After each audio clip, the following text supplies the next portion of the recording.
আসসালামু আলাইকুম এভরিওয়ান, ছোট্ট একটা ট্রিক্স নিয়ে চলে আসছি আজকে তোমাদের মাঝে। আমাদের সবার কিন্তু ইংল্যান্ডের ড্র লাইন কেনার সামর্থ্য নেই, বা আমরা সবাই কিন্তু অ্যাফোর্ড করতে পারি না, কারণ ইংল্যান্ডের ড্র লাইন কিন্তু অনেক এক্সপেন্সিভ আর অনেক প্রাইস পড়ে। তো আমরা যেটা করতে পারি, আমরা যারা নর্মাল এরকম পমেট ইউজ করি, আইব্রো পমেট ইউজ করি, তাদের দেখা যায় যে এরকম ড্রাই হয়ে যায়। দেখো এরকম ড্রাই হয়ে গেছে।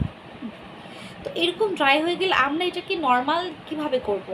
জাস্ট আমরা যেদিন ইউজ করব ঠিক আগের দিন রাতে আমরা 2 ফোঁটা অলিভ অয়েল দিয়ে রাখবো। অলিভ অয়েলটা দিয়ে ভালো করে সস করে তারপর এরকম কাভার দিয়ে আটকিয়ে রেখে দিব। ঠিক পরের দিন দেখবা যখন তোমরা পমেটটা ইউজ করতে যাবা তখন এটা একদম নর্মাল হয়ে যাবে, আর তখন তোমরা ইউজ করতে পারবা, একদম ইজিলি ইউজ করতে পারবা। ঠিক আছে? আর যারা ইংলোড ইউজ করছো, ইংলোডের পমেট ইউজ করছো, তারা ভুলেও কিন্তু অলিভ অয়েল দিতে যাবে না, কারণ তোমাদের ইংলোড যেহেতু ইউজ করছো, তোমাদের ইংলোডের ড্র লাইনটা ইউজ করা উচিত। আমি বলছি যারা ইংলোড ইউজ করছো না, বা এরকম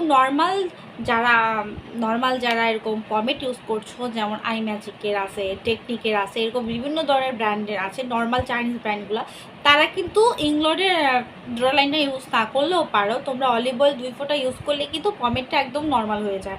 আর যারা ইংলোড ইউজ করো তারা ইংলোডের ড্র লাইনটা অবশ্যই ইউজ করবা।